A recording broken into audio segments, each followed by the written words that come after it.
recording. So, don't say anything you don't want on the internet. Hello, everybody. Welcome back to the Dual Screens podcast. I'm one of your hosts, Steven Fontana, and with me, as always, he's over there. He's Andy Asimakis. How you doing, Andy? Steven, today's Yes.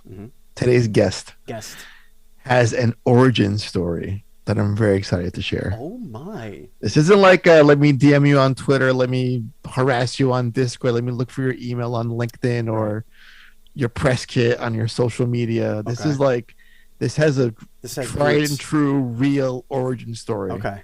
Can I tell a very quick story about... Sure. So I joined the queue to enter this Zoom call at like 9:50. Because I was just sitting down and I was like, let me do it.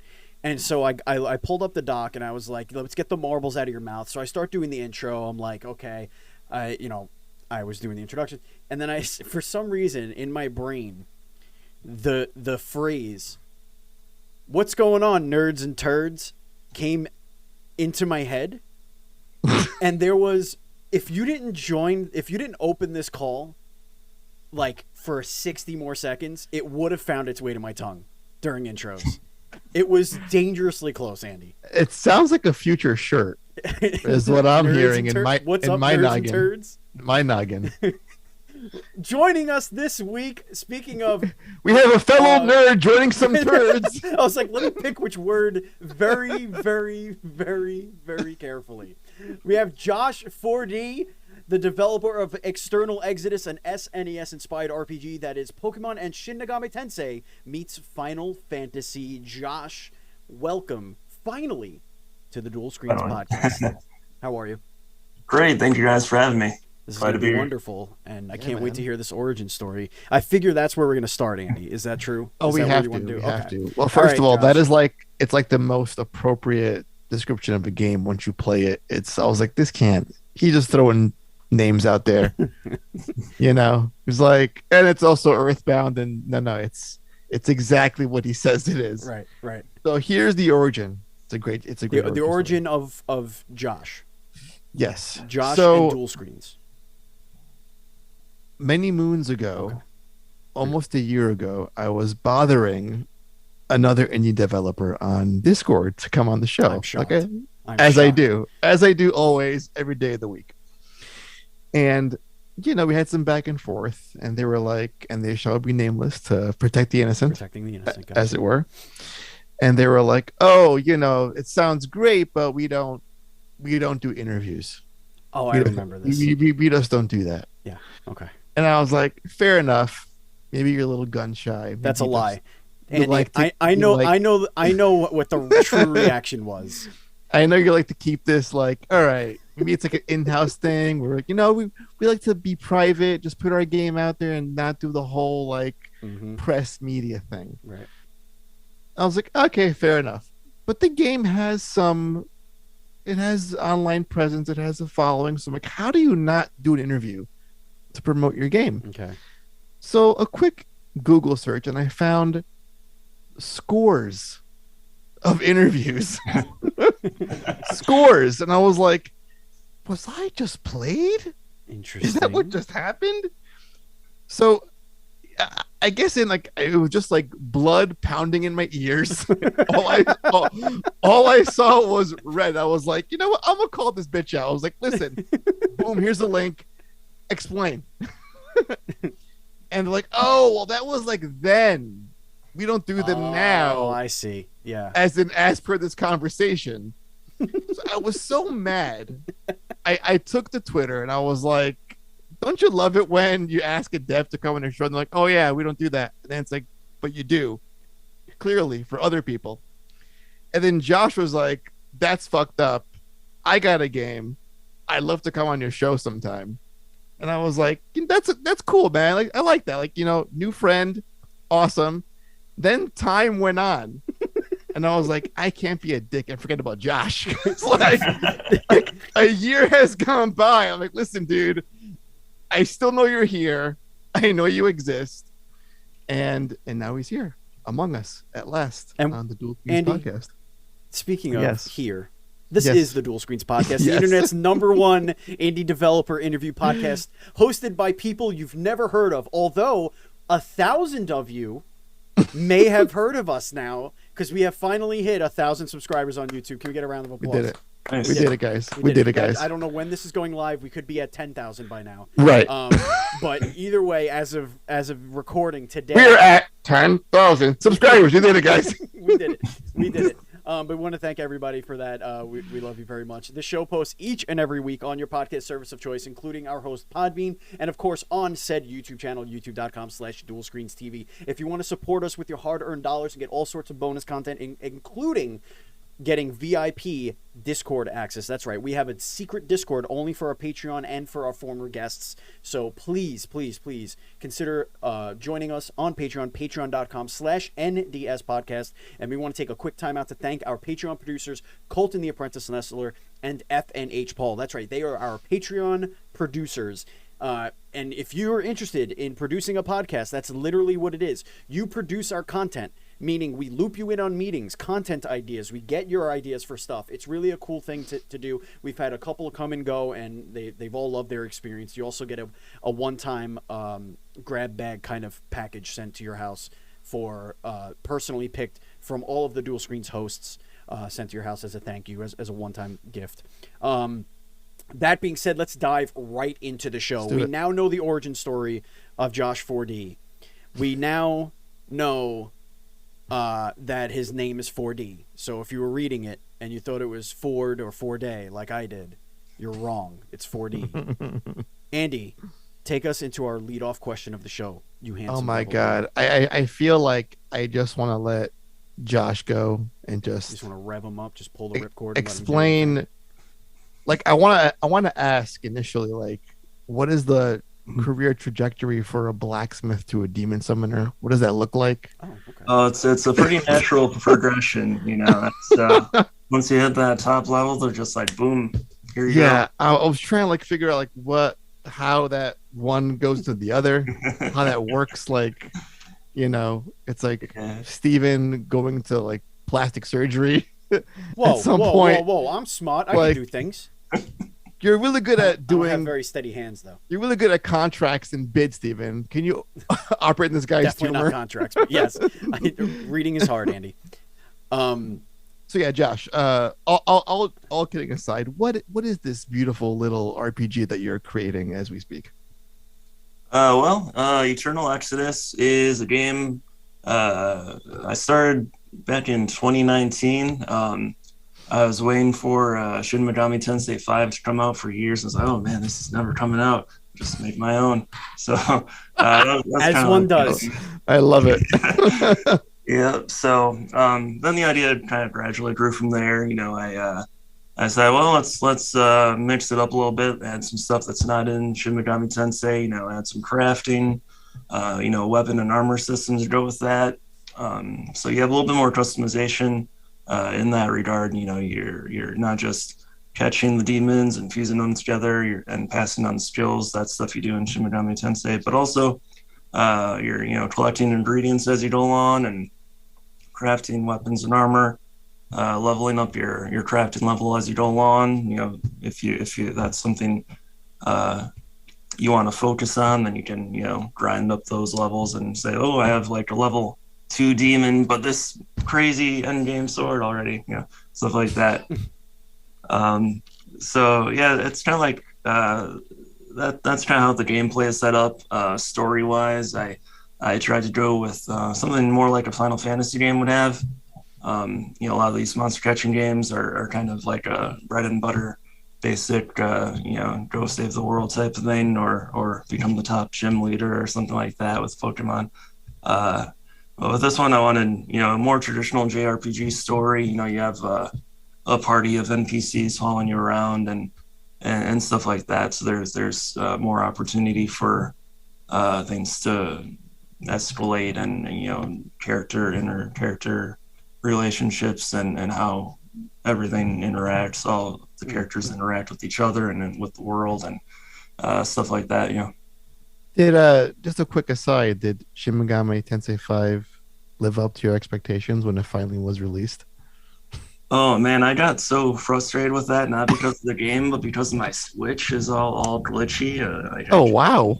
Yeah, something's messed up with it where I can't dock it half the time. I don't know. Oh man. So I spent a couple hours playing the game by playing with my Switch and HDMI cables really, and gave up after that. So I gotta get back into it one of these days. But that is unfortunate. But no drift in your controllers though, right? You're good.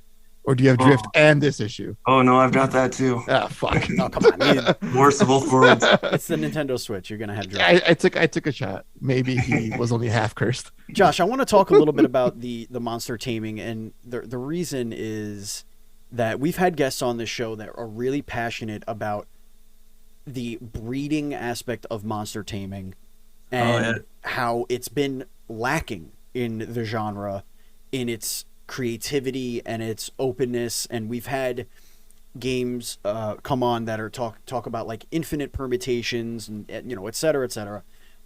We actually had there was somebody what's the name of the person that had the YouTube channel? I forget what it was. Was that Mugenics? Was that one with Andy? I'm asking you.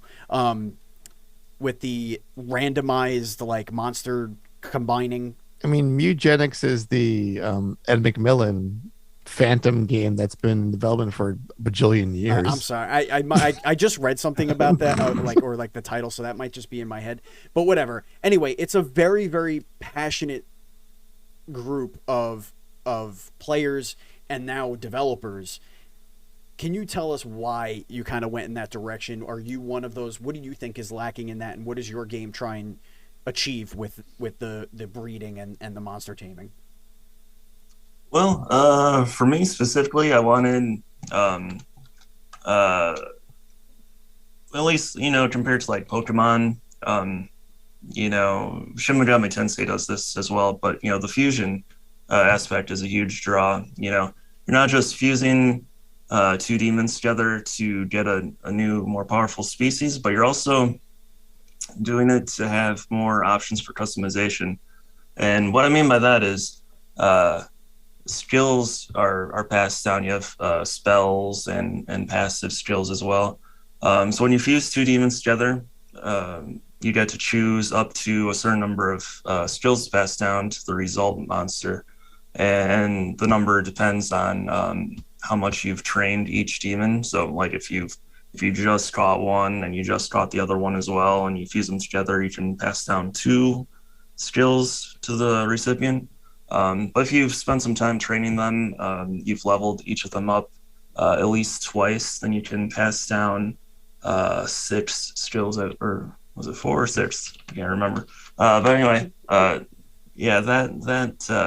whole system gives you one route for customization.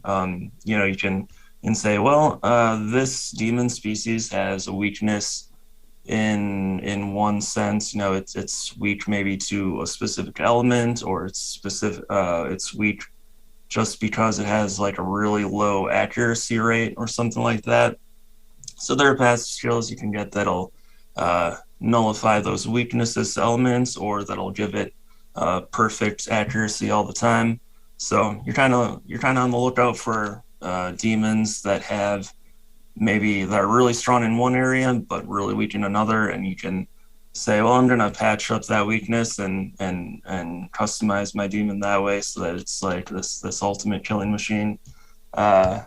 So that's the fusion. That's how the fusion aspect plays into things.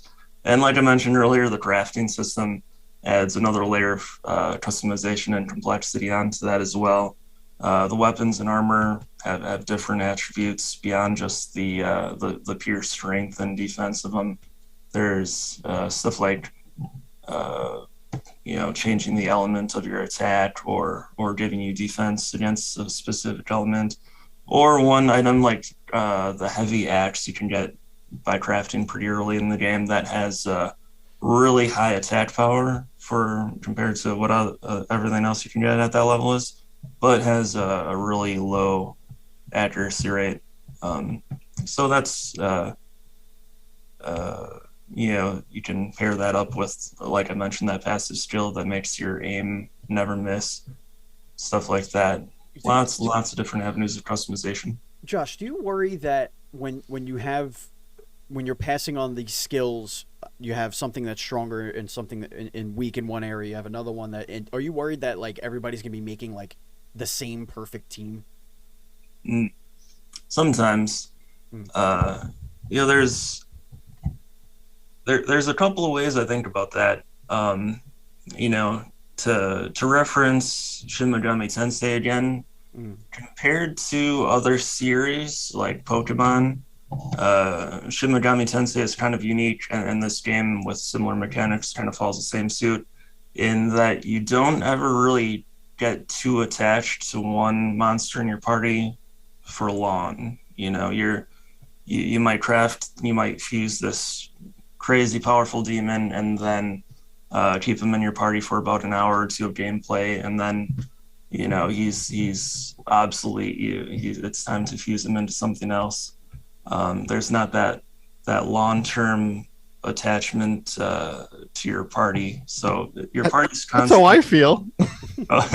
I'm always like, I don't want to say goodbye just yet. You've helped me so much for this last hour or so. Like, what would make them obsolete? So good. Like, what would make something that you fused and made really powerful obsolete going forward? Like, is it just like a level issue? Is it it's a section of the game you're in that is just kicking the ass off of the creature or the demon you already made? Like, how do you make it so that people are incentivized to break up and not fall in love with their team? Sure, that's a really good question. From a design standpoint, I did two things to kind of nudge people to keep fusing and improving. And one of those things is that the stat curve on each species is slightly weaker the lower the level that you catch that demon at would be. So the really early the demons that are catchable or feasible within the first couple of hours of gameplay,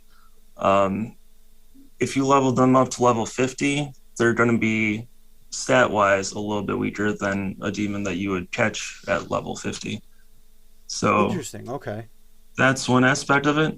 The other aspect is the skills. So each demon species can learn skills by leveling up to usually about 4 or 5 levels past their catch level. So once you get to that point, you start thinking, well, if I level this one up again, its stats are going to go up, but it's not going to learn anything new that I can pass down to another demon. And the spells are kind of like in Final Fantasy, where you have the fire spell in the beginning of the game, then you have the fire spell and then fire raga later on. You don't want to get stuck with the fire spell just by keeping that demon or passing down that skill the whole game. There's always the later game species always have access to better and better skills. That's really smart. I could see you like trying to map out on like one of those pegboards, peg and string, like this lineage of like, okay, this is how I get this spell or this passive all the way down to the end game. I have to keep this one, and then like losing track of, oh wait, which demon had that passive? I don't remember. Let me go check them all. That's pretty cool. That kind of makes you like, that gives it a nice layer of long-term strategic planning. And I know that's what Andy's all about. Sure. Oh, for sure. Like when I was playing, again, this to me feels, because I grew up playing Persona and Shin Megami, so I see more of that than any Pokemon at all. Like I get the whole like capturing part of it, but to me, this just says, it just drips like Shin Megami and Persona vibes all over. So, 100%. Yeah, it's a real blast to play. Yeah, and the whole fusion part that feels like part of what those games are all about. But I do want to ask, talking about design, when you have so many influences like Pokemon, like Shin Megami and Persona just by association, how do you design creatures that are original, not like subconsciously, oops, I did like a Jack Frost by accident unknowingly when I'm making my own designs here?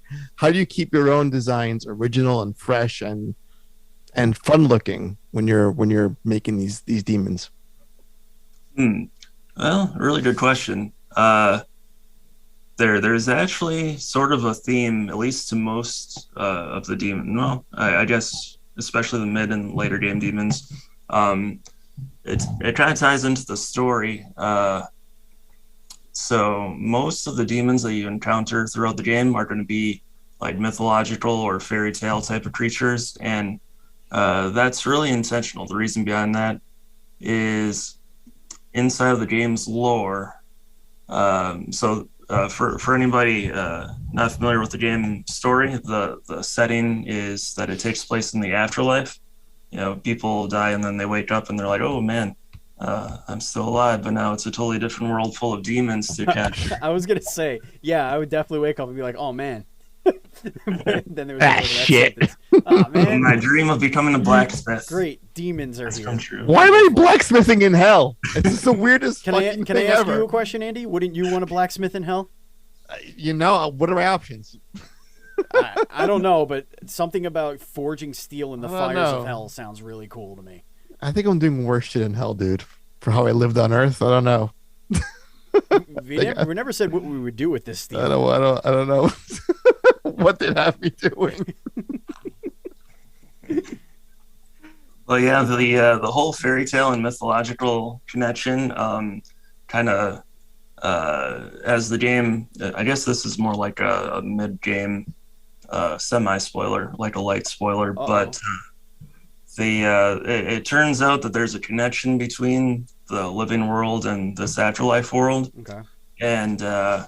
And it comes to be revealed that that demons have escaped from the afterlife into the living world, and that kind of the idea behind that is kind of to say, over the last hundreds of years, when in real life people would report sightings of these creatures, that's what was actually happening. They're actually coming from the afterlife and being demons and stuff like that.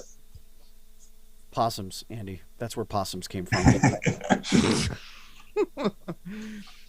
Yeah, it's interesting, like the way the game is set up, because you've just arrived in the afterlife, and they throw this whole thing about how people who are fresh in the afterlife, if they spend too much time in the spawning pool, as it's called, they can get like defects and stuff like that. So I'm wondering Great, now I'm getting defects in the afterlife. Thanks a lot, Josh. Between Steven and I, who spent more time in the spawning pool. It's a good question. That's a good question. That is a good question.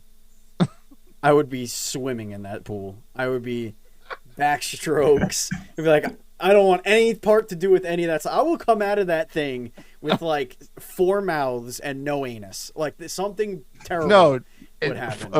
4 anuses for a mouth. Just like little buttholes. No. How would you would you have to just slide everything in? You have to jam it. You would have to jam it in the butthole mouth. Mm-hmm. Yeah. Wait, what just happened? I'm sorry, Josh. Know. Let's get back on track. Back on track. Josh, tell us about the combat a little bit. I'm curious to know. So JRPG, you automatically get, or RPG, I should say, you get in your head turn-based mechanics. You got your specials. Perhaps you got your summons or whatever. How are you mixing things up, and how are you keeping things familiar? Well, at its core, it's sort of traditional in that you have the usual 3 options in combat that you always have. Attack, cast a spell, use an item.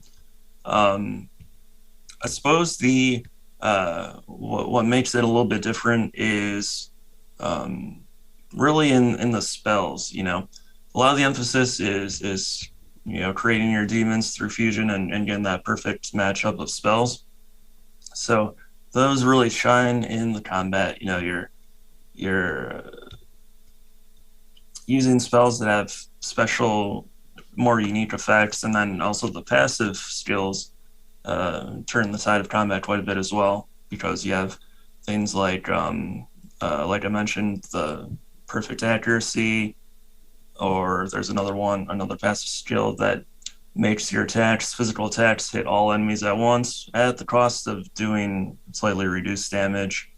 And then you have your usual elemental spells that deal damage to a single target or all targets, all that kind of stuff.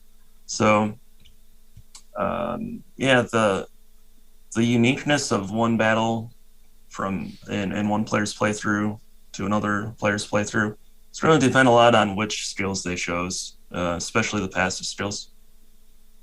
Yeah, and I like how all the demons feel like actual party members because you can craft them weapons and armor and actually equip them to the demons. Mm-hmm. So not just like then they're more there's a set of skills that you can just level up and learn new abilities. Like I can make you weapons and make you stronger while I'm leveling you up and fighting other demons. So that's like a whole fun aspect about the gameplay too that I really enjoyed. Thank you. Yeah, it kind of reminds me of like a kid playing with toys. Mm-hmm. You're like, oh, this weird Godzilla creature, I'm going to give it a battle axe from what you call it there, He-Man. One of your He-Man figures? One of my He-Men, and he's going to take out Snake Eyes real good. One of your He-Men. Your He-Men. I got all my box of He-Men, Andy. I know you've got a box of He-Men, Andy. I know. You do. You do. No, that's a really cool way to look at it, is that like these are kind of like your, I don't want to say playthings, but like that's kind of what it is. Like they are your characters and weapons, but you are also, it's very meta in a way, almost. It's almost like a third person JRPG, or well, I guess they're all third person. My brain just broke, Andy. I think you broke all the brains. I do want to ask one thing, one other thing, Josh. Did you compose all the music yourself for the game? I'm just curious. Yeah. Well, in the demo that you played, there might be a couple of placeholder tracks still, but yeah, that's the goal, is to have a fully original soundtrack. So this could be either like a huge compliment, or it's gonna be, oh yeah, I totally pulled that song from this game that you think it's from. There's one of the battle themes that, you know, when I shut the eyes, I feel like I'm playing Valkyrie Profile. And it sounds really, really good. And it really gets me in that like JRPG like spirit of playing the game. That might be a placeholder. There's two battle themes. So yeah, there are two. One is like, can you hum it, please? I really can't. Because I hear the one from Valkyrie Profile in my head when I try to remember it, but I know it's like on that same, like in that same vein of a song. It is the same tempo, the same beat. It sounds like it was ripped from, not literally because it's a different track, but it sounds like it was inspired from. So Valkyrie whatever, Profile. If it's not the one you created, whatever thing you took it from Valkyrie Profile. So, we're getting through 6 degrees of separation. Great job, you did it. Like, congratulations, man. Really good stuff. You found it, and kudos to the copycat. No, that's awesome, and I feel like that's something that a lot of people who grew up making games, they take things from memory, they take things from their gaming past, and they iterate and they change it a little bit, but that's what makes them touch the nostalgia bone. That's what connects you to a whole group of gamers, because like Andy said, it's like getting into like a warm blanket, you know what I mean? Like it's just familiar but different enough because you have these systems that we could kind of play with, and I think that's really important, especially when you're making something that has arguably the hardest core of the hardcore fans in the JRPG audience. Like JRPG people will know the stat of every character at every level. Like it's insane. So pleasing that group of people is much more difficult than just making a cool story or having cool visuals. They see past that now, especially the indie scene, like drawn to quality stuff. And I think just checking out, and I know Andy, having played the demo, like you kind of nailed that. Like you really have something here that I think is going to knock on some hardcore's doors and be like, hey, we're here too. And I think you did a good job. Thanks. Yeah, I really appreciate that. I want to derail for a hot second. There we go. Who is carving all these jack-o'-lanterns in hell? The Pumpkin King, obviously. They're just everywhere. I'm like, who is doing this? Well, some aren't even done. Just like this is pumpkins. I'm like, well, that guy clearly just stopped working. Yeah, clock that for the day. Oh, and you're the one guy that lives in the Dead Plains. There's nothing much else to do but carve pumpkins. Carve pumpkins. Yeah. Well, somebody's growing them, so yeah, on the Dead Plains, we're growing pumpkins. Clearly, I mean, they don't just pop out. They don't just materialize out of nowhere, or do they? Maybe there's a boss somewhere that's just a giant pumpkin, Andy. There's a Pumpkin King. There's got to be a Pumpkin King. Can we name him Asimakis the Pumpkin King? You laugh. You're a final boss now. I'm not a final boss. Not a final boss. No, the final listen, one like any JRPG worth its salt, it's going to be an optional super boss. Yeah. That's how you're going to do it. Yeah. You have the player smash 100 pumpkins. When they smash 100 pumpkins, the screen goes. It's got to be some weird shit like it's that. The Pumpkin King. License some music from Smashing Pumpkins to play. Yeah. Like that. It's just that riff from today. It's just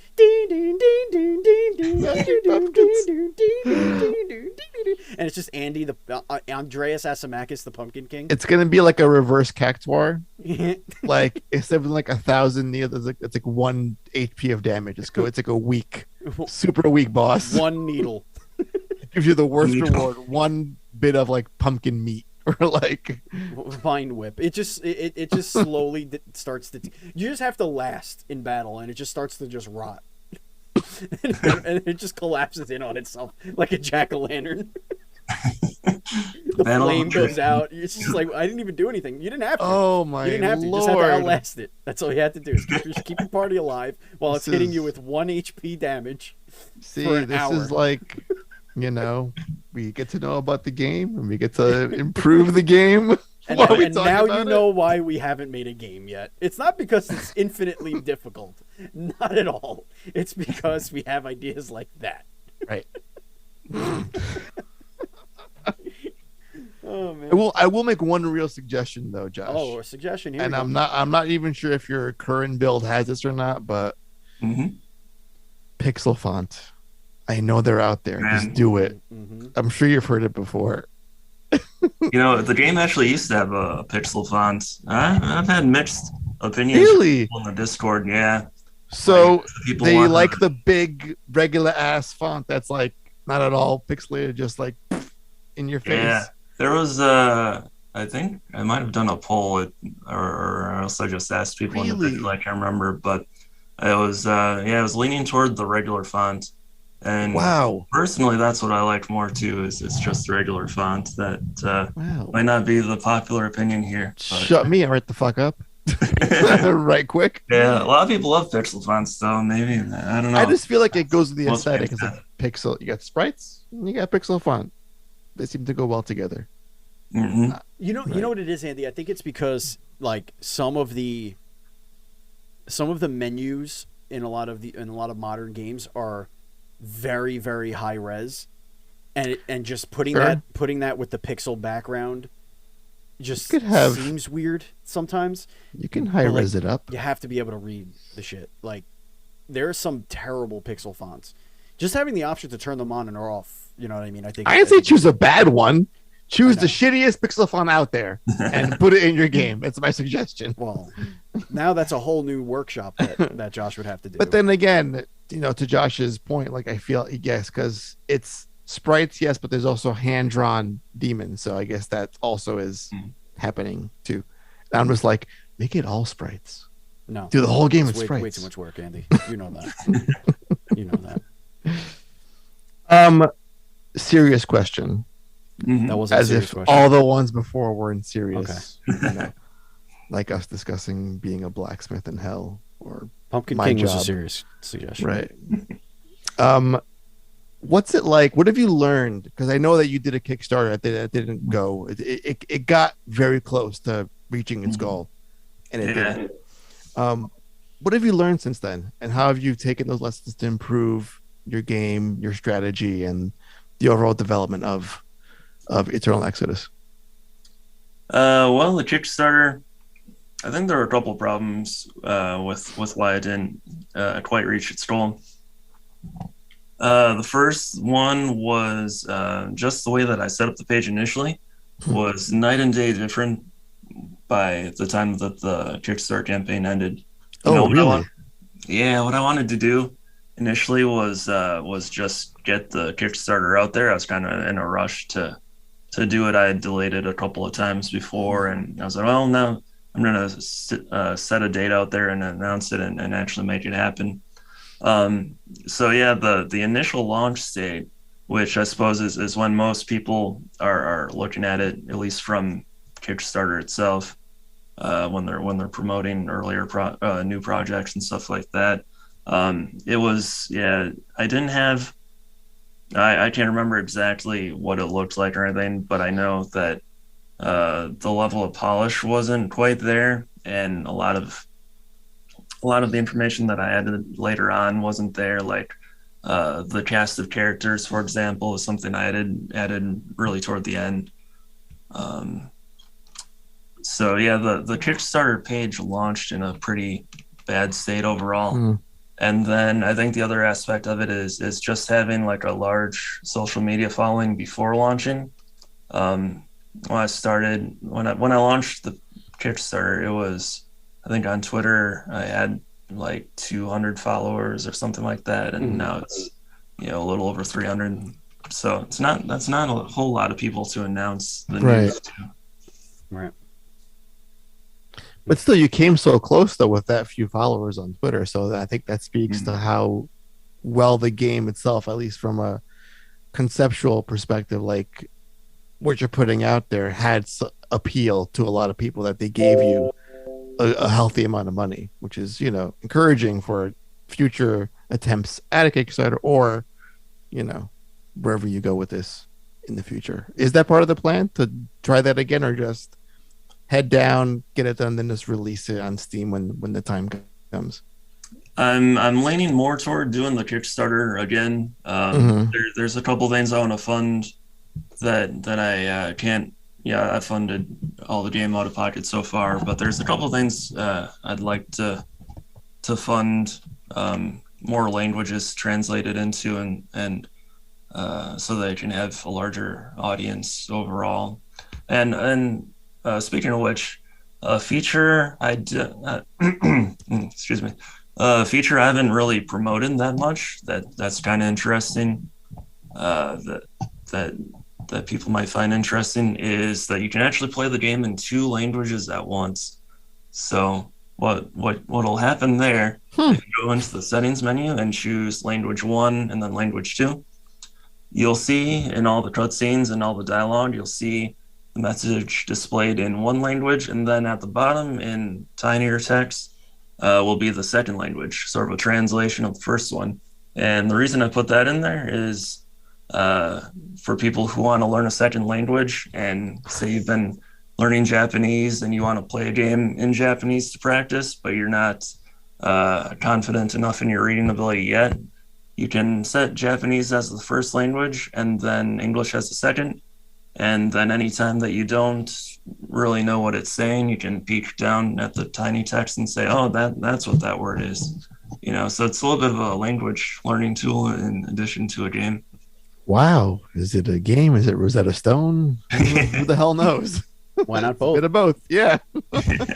That's like in Netflix when you're watching a movie and they speak a foreign language. Like it's an English movie and you have your subtitles on, and then they speak a foreign language and it gives you the foreign language subtitles, and then the subtitles of the subtitle says the foreign language.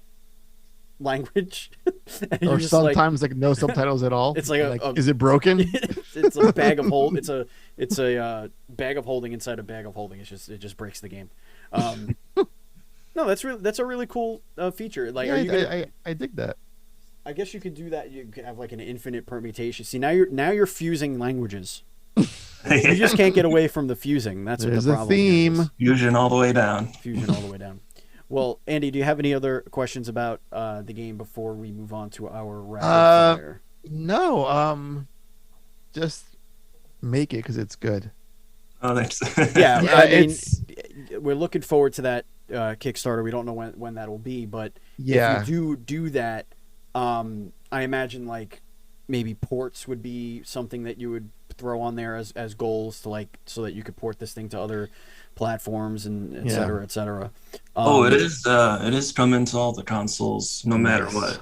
Do you have dev kits for all of that? How are you doing that? Yeah, all 3. Yeah. Really? Wow. Okay. I mean, I don't mean to, I don't know. I just you said you're funding this yourself. So I do want to do one last question before you head up into Party Town USA. That is the rapid fire. What funds this? Do you do other side projects to like basically fuel the cash into this little personal thing of yours, or you just all the life savings are going into this into this project? No, I work on it in my free time. I do have a day job as a software engineer, so that brings the funds in. Love it. Wow. So you could live and do something at the same time and not just work to live. That's cool. Yeah. Let me know what that's like. I'd love to question you more on that. That would be great. Well, Josh, it's now time to get into the rapid fire section of the show. That, of course, is where we ask you the hardest hitting questions, and you got to give us the fastest hitting answers. Oh boy. All right. It's simple. I don't want none of this drawn out shit. Like, you need to tell us what's up, and we will take your word for it. And I'm going to throw a softball for you. Okay? We're going to do a simple one. It's a return of an old favorite. Pineapple on pizza, yes or no? I go with no. I don't hate it, but would never ask for it. Okay. That's the right answer. Power of flight or invisibility? Oh, flight for sure. I've always wanted to fly. Oh, wow. Yeah, they got a thing called the plane for that. I was wondering. Been on one once, yeah. Would you rather never have to wear earmuffs no matter how cold it is, or never have to wear gloves no matter how cold it is? Oh, gloves. Yeah, I actually live in Wisconsin. It gets freezing up here, but I've never been an earmuff guy, even in spite of that. So I definitely would go with the hands. Yeah. You need to have your hands free. Got to have them. Gotcha. What is your job in the afterlife? Oh man, I'd prefer to stay a blacksmith forever. That sounds fun. Are you a blacksmith now? No, not yet. He's smithing a game of sorts. Oh, I see what you mean. You mean like I would like to start my blacksmith career in the afterlife and always be that. And just be it. I get. I mean, a follow up. Mm-hmm. What's Steven's job in hell? Oh well, he's totally the leader of the demon summoning resistance group. Really? That's the vibe you get from him? Leader. Oh, totally. I get like glory hole greeter. That's what I get. No. That's what I get. Andy, we both know that you're the concubine. We both know that. There's no question there about that one. I had a question and you just had to throw that curveball at me. I really did. You're throwing softballs, I gotta throw curveballs. That's how we do it in this would you rather solve world hunger or world homelessness? Oh man, that's really hard. Probably the hunger. Okay. You always sleep outside, but you can't. You gotta eat. Yeah, this is true. Yeah, they do ask for food and not shelter all the time. So, how are you giving somebody shelter? Hey, man, could you imagine? Can you give me an apartment? Yo, I'm not gonna lie. Some guy knocked on my mom's door a few weeks ago, asked to stay the night, and she was like, "This is why I don't answer the door anymore because shit could happen." And my brother was like, "Shut the door, ma! Like, what are you doing?" Oh, wow. Let's see. If you would you rather have an actual get out of jail free card, so you could do whatever you want to anyone, just be like, I got this, I'm good to go, one time use only, or a key that unlocks any door, but not for your jail cell, of course, because that's just fuckery that I won't allow. I enjoyed the jail card. I don't know what I would do with the key. I wouldn't want to steal anyone's stuff, so that kind of ruins half the use of. Interesting. So you'll take the jail card, but the crime you'll commit won't be theft. Something definitely more. I could come up with some mayhem. Oh, he's planning some shit, Steven. He's got it in there. So here's my question about this question, Andy. You got it in there, yeah. Is it for all the crimes for your first arrest, or is it only one of the crimes? So if you go on a spree and like if you just get in your car, rob a bank, running and people over, eat some babies, and like GTA style, like if you're like doing a 5-star warrant GTA, you've gone banana. Yeah, I think all of it, and you go to prison. All your sentences. I have my card. I'm out. Oh yeah, then like totally line them all up. Yeah. Like you're like, okay, I've done all this. I got like 1,000 years sentence. Here you go. I like that. I'm gonna cash this in. Like that. Man, your life would be miserable after that. Like people would be so not into you and your existence if you just went and murdered like 1,000 people.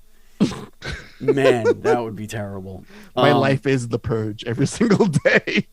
Oh, it's horrible. It's horrible, Andy. Let's see. Would you rather explore the deepest, darkest parts of our oceans unharmed, or a faraway galaxy unharmed? Oh, faraway galaxy for sure. Yeah, there's got to be more interesting stuff out there in the galaxy than the bottom of the sea, or it could just be empty and there's nothing there. It might be a total waste if you have the option to go to the sea instead. But I'd put my gamble on the galaxy, see what's out there. Galaxies are pretty big. I don't know if you've heard. They're very large. Oh, I get to explore the whole thing. Yeah, like it is the whole damn thing. Galaxies have like thousands of stars. I don't know. I could be millions. I don't know. My son would know. He's 6. I can't tell you any of that. Do you see yourself as being gullible enough to join a cult, or charismatic enough to start a cult? Oh, geez, neither. Not charismatic or gullible. Given the choice, though, would you rather be a cult member or a cult leader? I'd rather be the leader. Yeah. Cause that mayhem, if I've got that jail-free card too, then. Why is it a cult of mayhem? It could be like a peaceful, non-mayhem causing cult. Yeah, Oh, you gotta have a fun cult. Yeah. If you're gonna raise a cult, there's a lot of those. Have some fun with it. I think they're called Episcopalians. Let me think here. Oh, here's a new one. This isn't a question. This is a request. Oh, what are you gonna have him do? Tell us an interesting fact. Oh, an interesting fact. You can make one up if you wouldn't even know. This is kind of unusual. Like when I was a kid, when I was in first grade, my little brother was like 3 years old, and I taught him how to read. Like we'd play school and like teach him how to read there. And so he got into preschool, being able to read fluently blew his teacher's mind. So that's something interesting I did when I was younger. Oh, wow. Very nice. You. Overachiever. Now he's making games and shit. Interesting. Let's see. What would your dream collaboration be if you were to work with any developer or studio or publisher? What's like your go-to? Man. Who comes to mind first? Don't give it too much thought.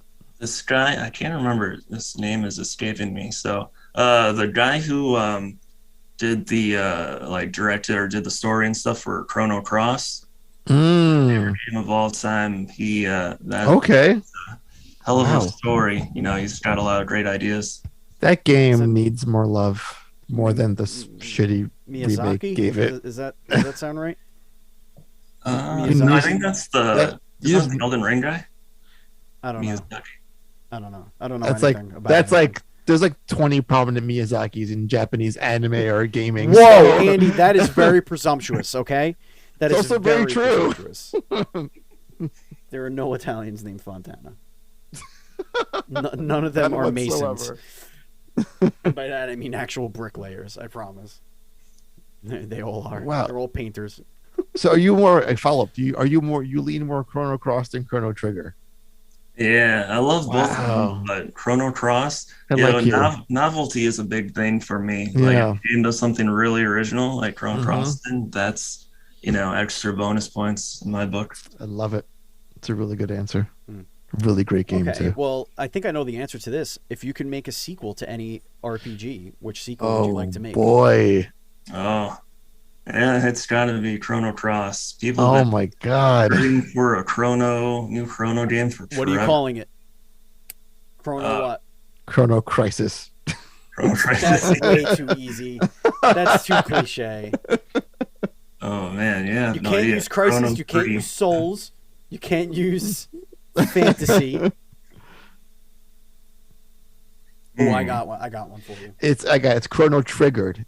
It's a bunch of just whiny NPCs and cast of characters that are easily offended. It's right there, you guys. Chrono Exodus. It's right there.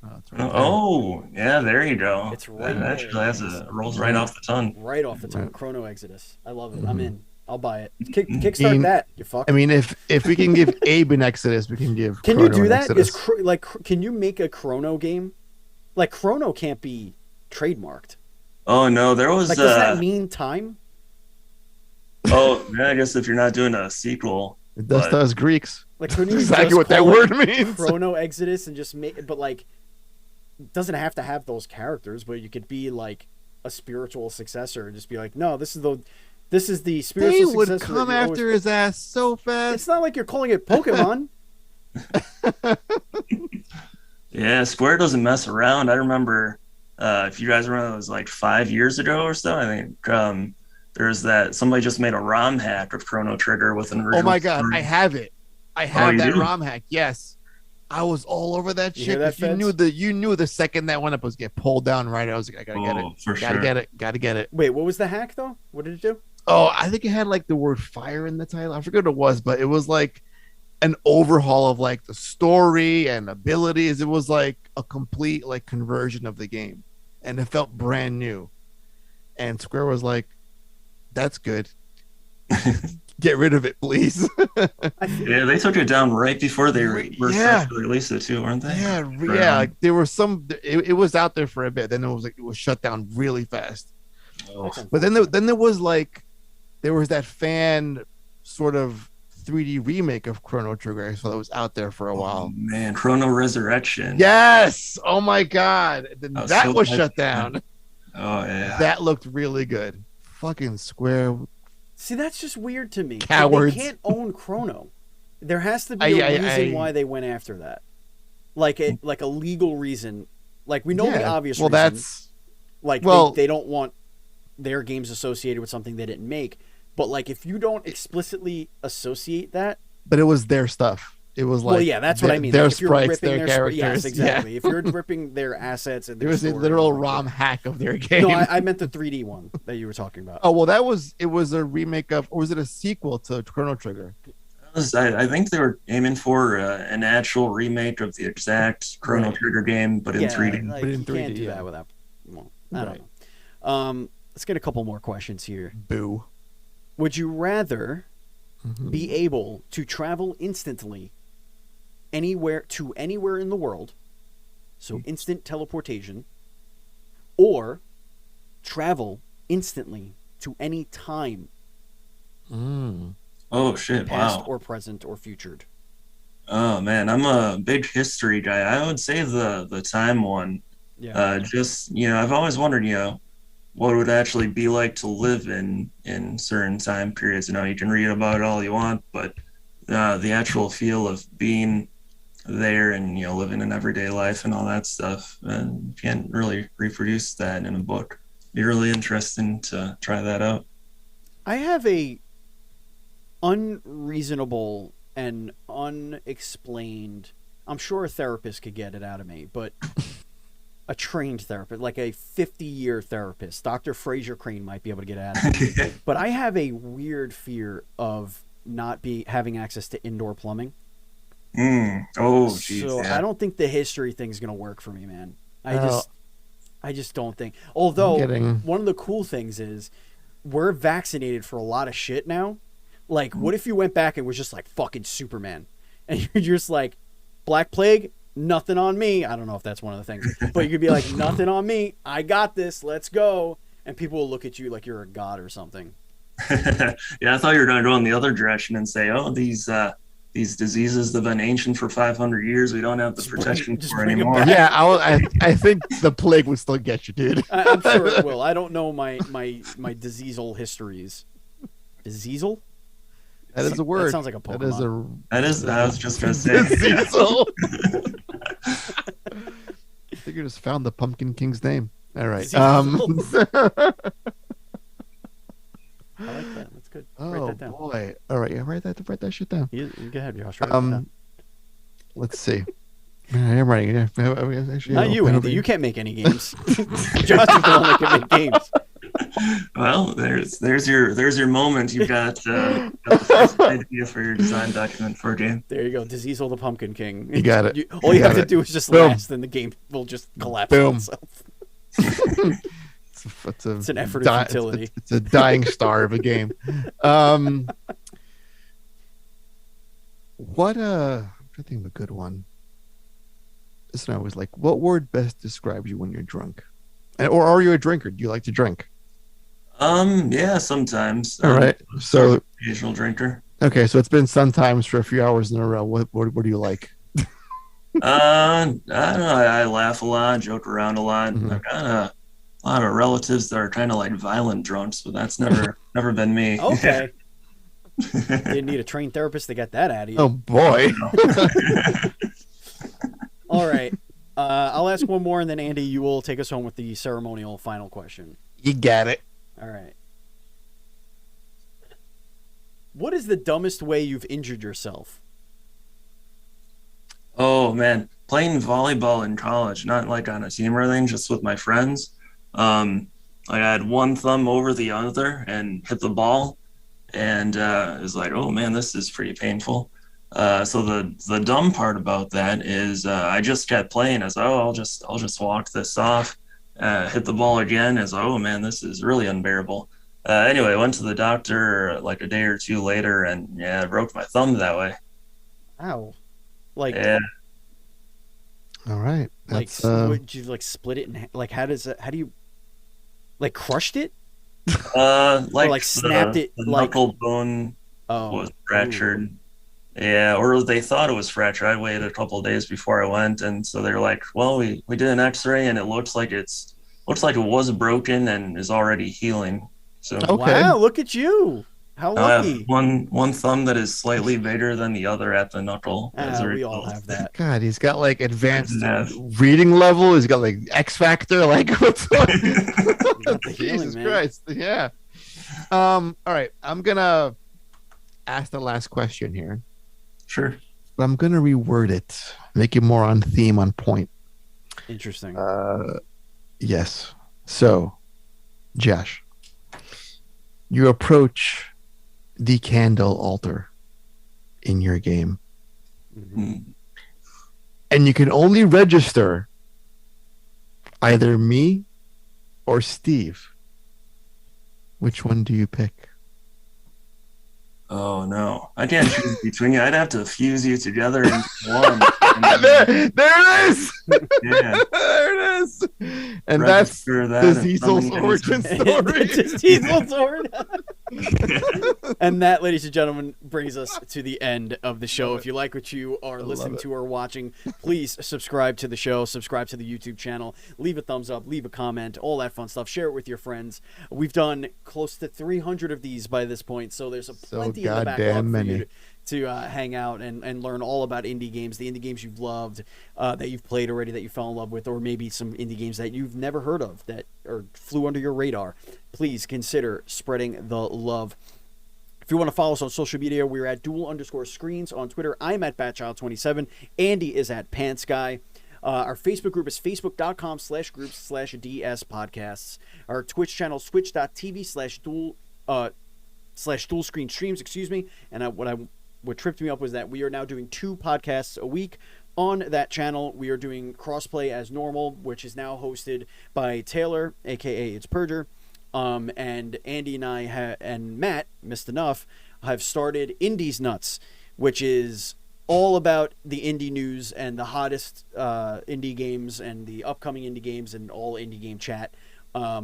We used to do a smaller segment on crossplay, but we love indie so much we're giving it its own show. And our first episode was an absolute hit. It was our best opening episode of any show we've ever done. Ever. And it's all downhill from here. So we need you to keep that up. So go give us a subscription over there on your podcast service. Or, of course, if you're on the YouTube channel, you could find the playlist and you could listen to our episodes there. We're only 1 episode in, but we're doing another episode tomorrow. Wednesdays, I should say. Again, time machine. I don't know when this goes up. So that records and streams every Wednesday. And it looks like Crossplay is going to be our Tuesday show. So that's pretty cool. Josh, where could everybody find you? Where could everybody find the game and all that fun stuff? Well, you can find the game at eternalexodus.com. If you go there, that'll link you to the Steam page, the Twitter, Facebook, all that kind of stuff. And then, if you want to wishlist the game on Steam, that helps a lot. And also, if the Kickstarter does happen, which I'm leaning toward yes, but not confirmed yet, the link for that will be on eternalexodus.com as well. Sweet. There you go. And play the demo. It's out there. It's good. It is. Are you going to make a video of that, Andy? I was going to ask you to do that. Oh, okay. Yeah, I think you should. I think you'd like it. I'll do that. Absolutely. Yeah. So check out our YouTube channel for that. Yeah. All right. Yeah, totally do it. Anyway, do it. Thank you, Josh, for joining us. It was an absolute pleasure hanging out with you. Thank you so much for doing this. Good luck with everything. Thank you, Andy. Thank you, listeners. Thank you, viewers. And as always, please be excellent to each other.